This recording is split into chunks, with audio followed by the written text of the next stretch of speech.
الخير على حضراتكم، اهلا بيكم معانا في فيديو جديد. الحقيقه عشان ناس كتير سالتني على موضوع انديكيتور الفولت بتاع البطاريه اللي بيدي مؤشر قياس البطاريه بتاعت العربيه اللي هو الشاحن.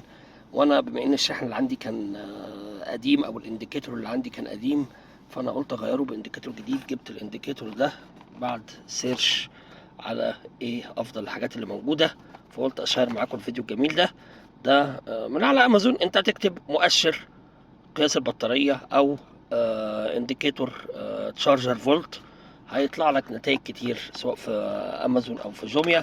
ده ميزة بقى فيه ان هو بيدي الانديكيشن، بيدي المؤشر بتاع الفولت بتاع بطارية العربية، وكمان هو ربع المخرج. يعني بصوا حضراتكم هنا ادي الشاشة، تمام، وهنا احنا عندنا 4 مخارج ماشي. المخرجين الاولانيين ادي اهو، ده السلك بيتسحب، تمام. بصوا كده السلك بيتسحب، تمام، بيتسحب لحد متر، كويس. هو مديك سلكين، واحد بتاع الايفون كويس، واحد بتاع الايه التايب سي. المعلن على العلبة وعلى السبيسيفيكيشن ان الاتنين دول 120 واط، يعني الايفون 20 واط، تمام، والتايب سي 100 واط. وهنا ده مخرجين، يو اس بي عادي ويو اس بي برضه تايب سي. يعني انت كده عندك 4 مخارج، كويس، سلكين ومخرجين، كويس، عندك 4 مخارج. برضو المعلن ان دول على بعض 115 واط، ان هو التايب سي اللي هنا 15 واط واليو اس بي اللي هنا 100 واط. طبعا هو الحقيقه غير كده خالص، مكتوب على كل واحد فيهم الامبير بتاعه.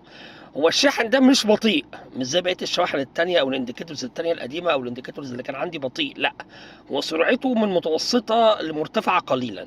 يعني مثلا لو انت معاك موبايل شاومي بطاريته 120 واط سوبر تشارج اللي هو النوت الجديد، او حاجه من الحاجات الاوبو اللي هو الاوبو رينو مثلا 13 او 14 اللي هي 120 واط، او حتى ال 65 واط، هو مش هيديك قوي ال 65 واط ولا هيديك ال 120 واط، هو هيديك في حدود 40 واط 35 واط، يعني سرعه معقوله. لكن هو طبعا فيه مميزات، كفايه ان هو فيه 4 مخارج والسلك بتاعه بيتسحب بهذا الشكل. هنحطه، تمام، نجرب.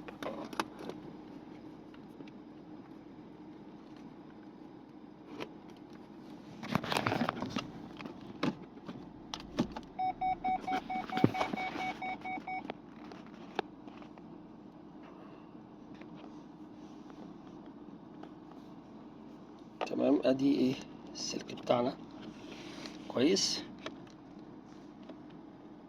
وادي السلك التاني بتاعنا، تمام. انا حاسس ان برضو الوانه الصراحه جميله، الاضاءه بتاعته حلوه،